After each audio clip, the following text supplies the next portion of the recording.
ICS পরীক্ষায় চতুর্থ স্থান অধিকার করেও প্রত্যাখ্যান করে তিনি প্রমাণ করেছিলেন ভারতীয়দের মেধা এবং মেরুদণ্ড কোনোটাই ব্রিটিশদের কাছে মাথা নত করার জন্য নয়। তিনি আমাদের শিখিয়েছিলেন স্বাধীনতা ভিক্ষা করার জিনিস নয়, স্বাধীনতা অর্জন করতে হয়, লড়াই করে অর্জন করতে হয়। তিনি কেবল একজন মানুষ ছিলেন না, তিনি ছিলেন ভারতের এক জ্বলন্ত আত্মা। ভারতবর্ষের মাটি সেই দিন ধন্য হয়েছিল যেদিন কটকের একটি ছোট্ট বাড়িতে জন্মগ্রহণ করেছিলেন নেতাজি সুভাষচন্দ্র বোস। নেতাজি ছিলেন প্রথম ভারতীয় নেতা যিনি বিদেশের মাটিতে দাঁড়িয়ে তাবড় তাবড় বিশ্বের শক্তিধর দেশদের চোখে চোখ রেখে কথা বলেছিলেন। জার্মানি থেকে জাপান, সারা বিশ্বের মানচিত্র জুড়ে ভারতবর্ষের স্বাধীনতার দাবিকে তিনি যে পর্যায়ে নিয়ে গিয়েছিলেন সেটা আমাদের ভারতবাসী হিসেবে এক জাতীয় অহংকার। ভারতের মাটিতে জন্মানো এই বীর নায়ক শিখিয়েছিলেন জাত, ধর্ম, বর্ণ সব কিছুর ঊর্ধ্বে গিয়ে কিভাবে জয় হিন্দ মন্ত্রে দীক্ষিত হতে হয়। তার আজাদ হিন্দ ফৌজে হিন্দু, মুসলিম, খ্রিস্টান, শিখ থেকে শুরু করে প্রতিটি ধর্মের মানুষ কাঁধে কাঁধ লাগিয়ে অংশগ্রহণ করেছিল নেতাজির জন্মজয়ন্তীতে। তাই আমরা ফিরে দেখব নেতাজির জীবনের বেশ কিছু স্মরণীয় ঘটনা, গুরুত্বপূর্ণ ঘটনা, এবং আমরা স্মরণ করব নেতাজির আত্মপ্রত্যয়, আত্মত্যাগ এবং বীরত্বের কাহিনীকে। দেখে নেব এই স্বাধীনতা দিবস আমাদের কাছে যে এক অন্যরকম উত্তেজনা নিয়ে আসে তার পেছনে রক্তক্ষয়ী সংগ্রামটা ছিল কতটা তীব্র। উড়িষ্যার কটকে জন্মগ্রহণ করেছিলেন নেতাজি সুভাষচন্দ্র বোস একজন আইনজীবীর ঘরে। ছোট থেকে তিনি ছিলেন অত্যন্ত মেধাবী এবং তার দেশমাতৃকার প্রতি ভক্তি ছিল নজরে পড়ার মতো। খুব ছোট থেকেই আমরা দেখছি তার দেশমাতৃকার প্রতি ভালোবাসা। তিনি আইসিএস পরীক্ষাতে সাফল্যের সাথে উত্তীর্ণ হলেন, অথচ তিনি ইস্তফা দিলেন। যখন তিনি ইস্তফা দিয়ে বাড়ি ফিরছেন সেই টাইমেই তিনি সান্নিধ্য লাভ করলেন বিশ্বকবি রবীন্দ্রনাথ ঠাকুরের। তার দীক্ষাগুরু, রাজনৈতিক দীক্ষাগুরু হয়ে উঠলেন দেশবন্ধু চিত্তরঞ্জন দাস। তোমরা শুনলে অবাক হবেন, এই নেতাজি সুভাষচন্দ্র বসুই কিন্তু ছিলেন কংগ্রেসের প্রথম নির্বাচিত সভাপতি।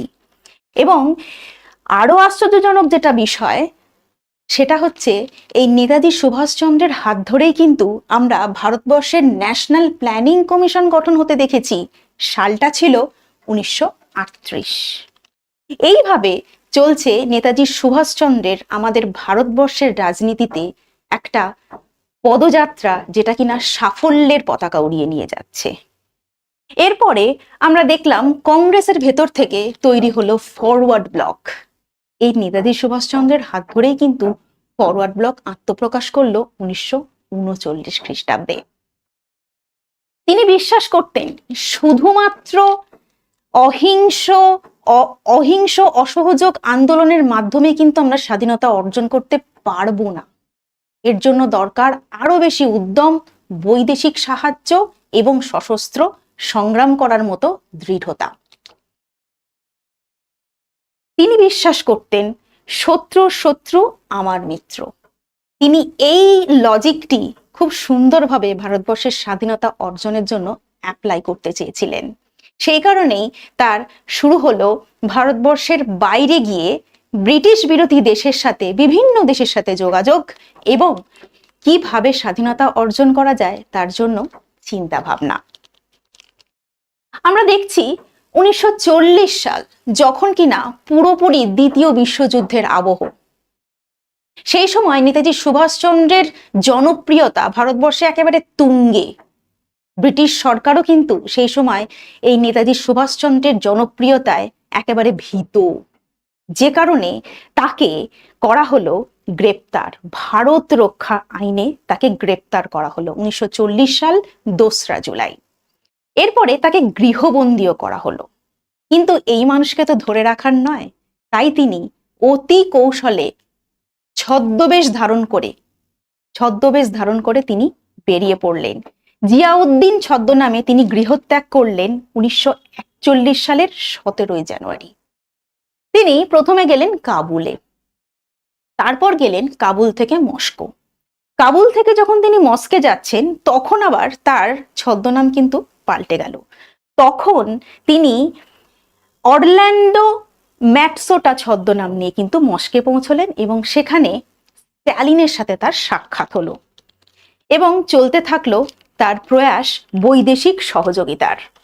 এরপরে আমরা দেখছি তিনি হিটলারের সঙ্গে সাক্ষাৎ করছেন। সালটা হচ্ছে 1941-এর 28শে মার্চ। এমন সময় তার কাছে আমন্ত্রণ আসলো জাপানের প্রধানমন্ত্রী তোজোর।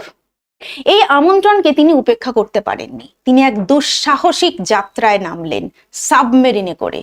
97 দিনের সাবমেরিন যাত্রা করে তিনি পৌঁছলেন জাপান তোজোর সাথে সাক্ষাৎ করতে।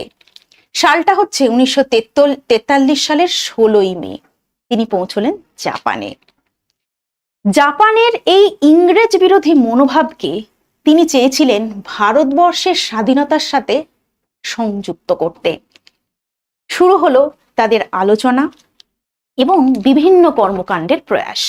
তবে এই বিষয়টি নিয়ে জাপানের ইংরেজ বিরোধিতাকে ভারতবর্ষের স্বাধীনতার সাথে যুক্ত করে দেওয়ার যে চিন্তা ভাবনা, সেটা কিন্তু প্রথম যার মাথায় এসেছিল সেটা কিন্তু হলেন রাসবিহারী বসু।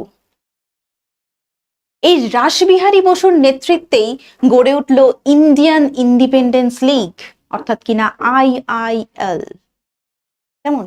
এবং আরো একজন গুরুত্বপূর্ণ মানুষ যার নাম হচ্ছে ক্যাপ্টেন মোহন সিং, যার নেতৃত্বে তৈরি হলো INA তৈরি হলো, অর্থাৎ কিনা ইন্ডিয়ান ইন্ডিপেন্ডেন্স লীগ বা IIL, যেটা কিনা রাসবিহারী বসুর নেতৃত্বে গড়ে উঠলো, এবং ইন্ডিয়ান ন্যাশনাল আর্মি বা INA ক্যাপ্টেন মোহন সিং এর নেতৃত্বে গড়ে উঠল। এবং এই দুটি সংস্থাই একযোগে কাজ শুরু করলো জাপান সরকারের উৎসাহে। IIL এবং INA একসাথে কাজ শুরু করলো 1942 খ্রিস্টাব্দের 15ই জুন। আমরা দেখছি এরপর ক্যাপ্টেন মোহন সিং এবং রাসবিহারী বসুর নেতৃত্বে এই দল কিন্তু যথেষ্ট পরিমাণে দৃঢ় হয়ে উঠেছে। এমন সময় 1942 খ্রিস্টাব্দের 1 সেপ্টেম্বর একটি অধিবেশনে ক্যাপ্টেন মোহন সিং এর নেতৃত্বে 25,000 জাপানি বন্দী সেনা যুক্ত হলো এবং আনুষ্ঠানিকভাবে বলা যেতে পারে আজাদ হিন্দ ফৌজ গঠন হয়ে গেল। ক্যাপ্টেন মোহন সিং ছিলেন আজাদ হিন্দ ফৌজের প্রথম সেনাপতি। এরপরে আমরা দেখব নেতাজি সুভাষচন্দ্র বসুর আগমন। 1943 খ্রিস্টাব্দের 25শে জুলাই সিঙ্গাপুরে একটা বিশাল সমাবেশে সুভাষচন্দ্র বসুকে আমন্ত্রণ জানালেন রাসবিহারী বসু। এবং এই যে আজাদ হিন্দ ফৌজ গঠন হয়েছিল, সেই আজাদ হিন্দ ফৌজের দায়িত্বভার আনুষ্ঠানিকভাবে নেতাজি সুভাষচন্দ্রের উপর তুলে দেওয়া হলো। এই ফৌজের বিশ্বাস, আত্মোৎসর্গ এবং ঐক্য, এই তিনটি ছিল মেন স্তম্ভ।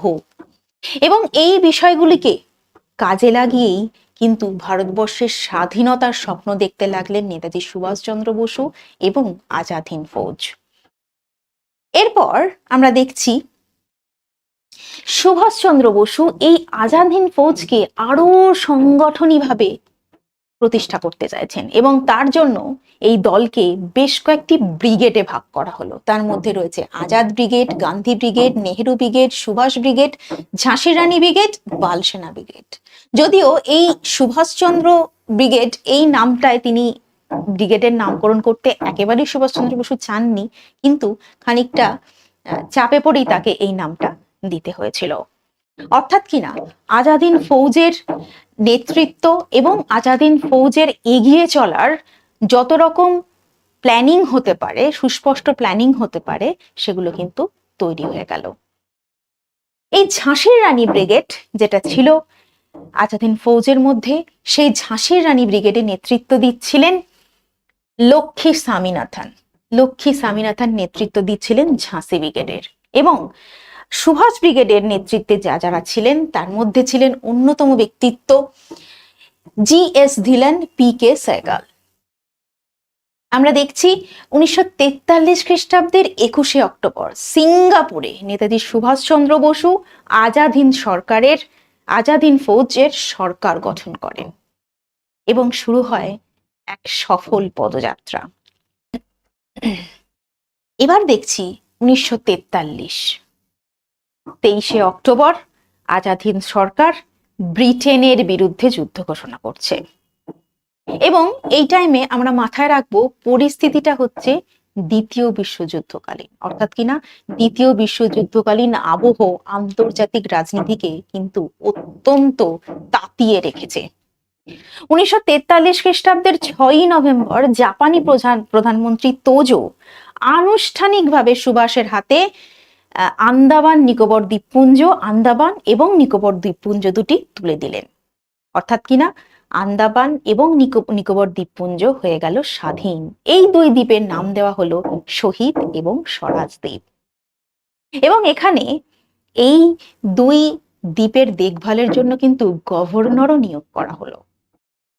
1944 খ্রিস্টাব্দের 4 জানুয়ারি নেতাজি রেঙ্গুন পৌঁছে গেলেন এবং ভারতবর্ষের দিকে, অর্থাৎ কিনা দিল্লির দিকে ব্রিটিশ শাসনের এগেনস্টে তার পদযাত্রা শুরু হলো। আমরা দেখছি 1944 4 জানুয়ারি রেঙ্গুনে নেতাজি সুভাষচন্দ্র বসু এবং তারপরে 19শে মার্চ আজাদি সেনারা মণিপুরের রাজধানী ইম্ফল দখল করে ফেলছে এবং দেখা যাচ্ছে সেখানে ত্রিবর্ণ রঞ্জিত জাতীয় পতাকা উত্তোলন করা হচ্ছে, অর্থাৎ কিনা স্বাধীন ভারতবর্ষের পতাকা উড়ে গেল কিন্তু আমাদের মণিপুরের রাজধানী ইম্ফলে। এবার পরিস্থিতি যেটা দাঁড়ালো সেটা হচ্ছে দ্বিতীয় বিশ্বযুদ্ধের অভিঘাতে সারা বিশ্ববাসী স্তম্ভিত। এমন সময় দেখা যাচ্ছে মার্কিন এবং ব্রিটিশ বোমার আঘাতে জাপানিরা একেবারে বিধ্বস্ত এবং তারা পিছু হটছে। এমতো অবস্থায় আজাদ হিন্দ বাহিনী জাপান সরকারের সাহায্য আর পেল না। জাপানি সেনাদেরকে আজাদ হিন্দ ফৌজ থেকে সরিয়ে নেওয়া হলো। সাথে সাথে একটা প্রেসার কিন্তু আজাদ হিন্দ বাহিনীর মধ্যে আমরা দেখতে পাচ্ছি এবং এমতো অবস্থায় 15ই আগস্ট জাপানি সেনারা যখন দ্বিতীয় বিশ্বযুদ্ধের অভিঘাতে আত্মসমর্পণ করতে বাধ্য হচ্ছে, ঠিক তখনই কিন্তু দেখা যাচ্ছে যে আজাদ হিন্দ বাহিনীও কিন্তু ব্রিটিশ সরকারের কাছে আত্মসমর্পণ করতে বাধ্য হলো। এবং তারই সাথে আরো একটা ঘটনা, সেটা হলো 1945-এর 18ই আগস্ট জাপানের তাইহুকু বিমানের একটি দুর্ঘটনা হচ্ছে তাইহুকু বন্দরে এবং শোনা যায় এই বিমান দুর্ঘটনাতেই নাকি নেতাজি সুভাষচন্দ্রের মৃত্যু হয়েছিল, যদিও এই তথ্যটি কিন্তু পুরোপুরি সংশয়াতীত। কোনো প্রমাণ, একেবারে স্ট্রং এভিডেন্স কিন্তু আমাদের হাতে ছিল না। তো যাই হোক, আমরা নেতাজি সুভাষচন্দ্রকে কিন্তু আর পেলাম না। নেতাজি সুভাষচন্দ্রের জয়যাত্রা বা নেতাজি সুভাষচন্দ্রের যে লিডিং রোল আমরা এই পর্যন্তই পেয়েছি। তাহলে আজাদ হিন্দ ফৌজের এরপরে কি হলো সেটাই জানবো এবার, অর্থাৎ কিনা আত্মসমর্পণের পর আজাদ হিন্দ ফৌজ। আমরা দেখছি 1945 থেকে 47 এই কাল পর্বে যে সকল গণ আন্দোলন হয়েছিল তার মধ্যে অন্যতম ছিল আজাদ হিন্দ বাহিনীর সেনাদের বিচারের বিরুদ্ধে ভারতবর্ষের জনগণের আন্দোলন। একেবারে চোখে পড়ার মতো। কিরকম? আমরা দেখছি যে 1945 সালে মানে আজাদ হিন্দ ফৌজের আত্মসমর্পণের পরে আমরা দেখছি সেই সমস্ত বাহিনীকে যখন বন্দী করা হয়েছে সৈনিককে, সেই বন্দীদের এবার ভারতবর্ষে ফেরানো হচ্ছে, কারণ তাদের বিচার হবে। কোথায় বিচার হবে? দিল্লির লালকেল্লায়। 24শে আগস্ট ঘোষিত হয় যে আজাদ হিন্দ বাহিনীর বন্দী সেনাদের রাজদ্রোহমূলক অপরাধে দিল্লির লালকেল্লায় সামরিক আদালতে প্রকাশ্যে তাদের কোর্ট মার্শাল শুরু হবে। সারা ভারতবর্ষ তখন বিক্ষুব্ধ সারা ভারতবর্ষ তখন নেতাজির শোকে শোকার্ত। আমরা দেখছি যে লালকেল্লায় শুরু হলো এই বাহিনীর 3 সেনাপতির প্রকাশ্যে বিচার। Trial opens in red fort. খুবই গুরুত্বপূর্ণ একটা দিন, 1945 খ্রিস্টাব্দের 5ই নভেম্বর।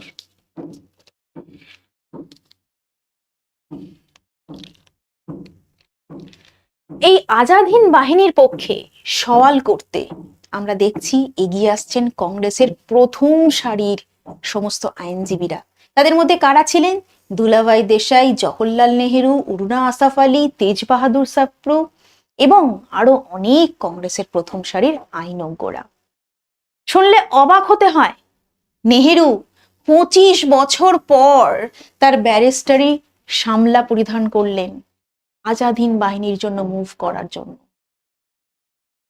কংগ্রেসের পাশাপাশি আরো যত দল এক্সিস্ট করছে সেই টাইমে ভারতবর্ষে, যেমন মুসলিম লীগ, হিন্দু মহাসভা, অকালি দল, আরএসএস, জাস্টিস পার্টি, সমস্ত দল তাদের নিজেদের ব্যক্তিগত মতবিরোধ ভুলে গিয়ে আজাদ হিন্দ বাহিনীর পাশে দাঁড়ালো, আজাদ হিন্দ বাহিনীর জন্য আন্দোলন করলো, বিক্ষোভ ঘটালো।